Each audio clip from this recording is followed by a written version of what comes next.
नमस्कार बंधुरा आज के आमी आपनादेरके आमेर दुटो रेसिपि करे देखाबो। देखुन तार जोन्नो आमी 1 किलो आम नियेछि। एटा आमार गाछेरই आम। आपनादेरके आर देखुन प्रथमे आमी एकटा आम पोड़ा शरबत करे देखाबो। तार जोन्नो एई साइजेर एकटा आम आमी पुड़िये निয়েছি। एते 2 ग्लास खूब सुंदर शरबत हये जाबे। एटाके आमी आगे प्रथमे पुड़िये नेब। এই ছোট গ্যাসটাতে আমি এটাকে পোড়া করতে বসিয়ে দিলাম। আর এই আমগুলোর আমি চাটনি করে বানাবো, মানে একদম চাটনিটা হবে আচারের মতো, মশলা চাটনি করে দেখাবো। তাহলে আগে প্রথমে আমগুলোকে আমি ছুলে, দেখুন আমি এটাকে ছুলে নিচ্ছি। আমটাকে একদম ভালো করে পুড়িয়ে নিয়েছি, দেখুন চারিদিকটা। এবার এটাকে আমি ছালটা ছাড়িয়ে নিচ্ছি। দেখুন ছাড়িয়ে নিয়েছি। এবারে এখান থেকে এই শাঁসটাকে এরকম করে বার করে, একদমই আঠিও হয়নি, এবারে এটাকে আমি একটু মিক্সিতে ঘুরিয়ে নেব। দেখুন প্রথমে আমটা দিলাম, তারপরে পুদিনা পাতা দিলাম, এই এতটা পুদিনা পাতা দিলাম। আমটা ধোয়া জলটা, এই এতটা পরিমাণ জল দিলাম। এই পরিমাণ 1 গ্রাম বিট লবণ দিলাম। 30 গ্রাম মতো চিনি দিচ্ছি। আর বন্ধুরা নুনটা একটু কম দিতে হবে, নাহলে নুনটা হয়ে যাবে। নুনটা একটু পরিমাণটা কম দিলে এর খেতে খুব ভালো লাগে, টেস্টি লাগে। সামান্য একটু ভাজা মশলা, এটা ধনে, জিরে আর শুকনো লঙ্কাকে একটু শুকনো খোলায় করে রোস্ট করে তারপরে এটাকে আমি একটা পাউডার বানিয়ে নিয়েছি। সেটার ওই 1/2 গ্রামের মতো দিলাম, বেশি নয়, একদম সামান্য 1/2 গ্রাম। এবারে এটাকে আমি একদম পেস্ট করে নেব। বন্ধুরা দেখুন এবার আমি ঠান্ডা জল দিচ্ছি। এতে পরিমাণ মতো ঠান্ডা জল দিয়ে নিলাম, দিয়ে এটা ভালো করে স্টেয়ার করে নিচ্ছি।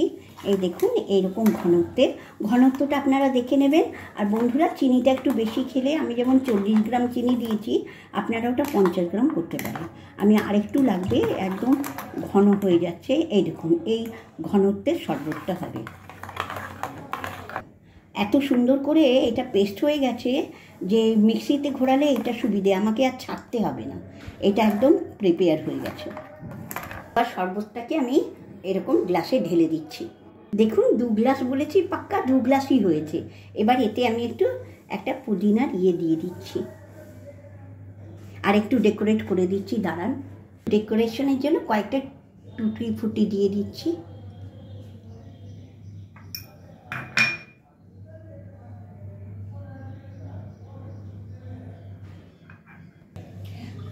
আমার আমের শরবত পোড়া কাঁচা পোড়া আমের শরবত রেডি।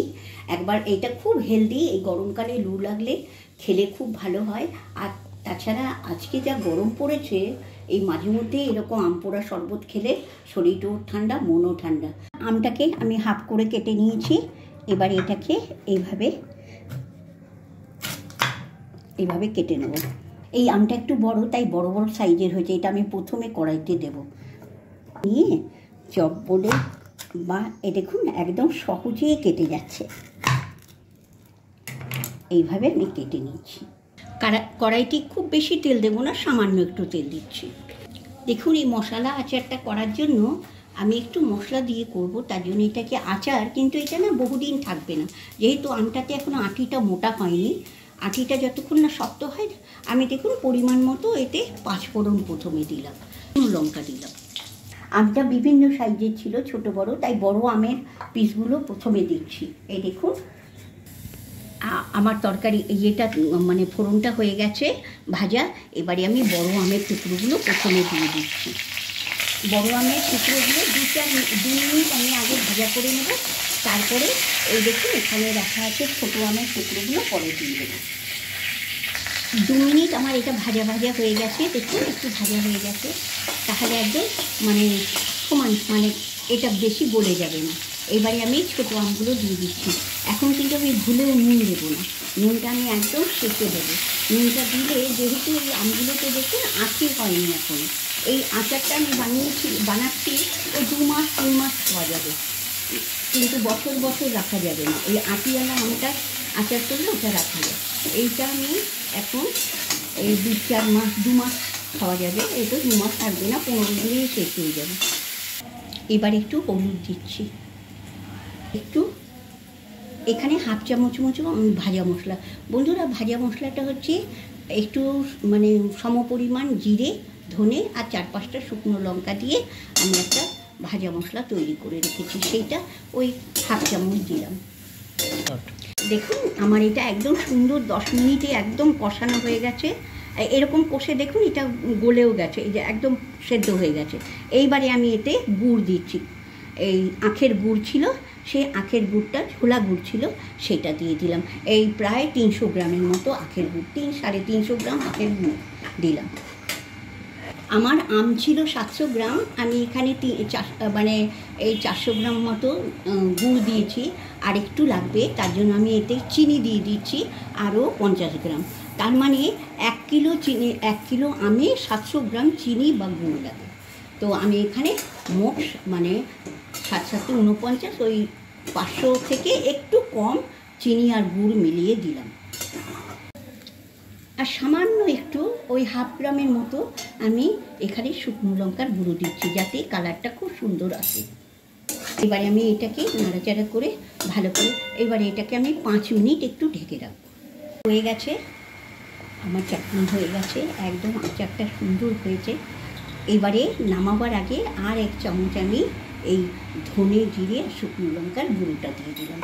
1/2 চামচ আগে দিয়েছিলাম আর এই 1 চামচ দিয়েছি। এই চাটনিটা মানে আচারটা খেতে এত ভালো লাগে, প্রত্যেক দিন একটু খাবার শেষে শেষ পাতে নিলে খাবারের একদম মাত্রাটাই আলাদা হয়ে যাবে। আমার হয়ে গেছে, এবার আমি এটাকে নামিয়ে দিচ্ছি। দেখুন এইভাবে আমি এটাকে নামিয়ে দিচ্ছি।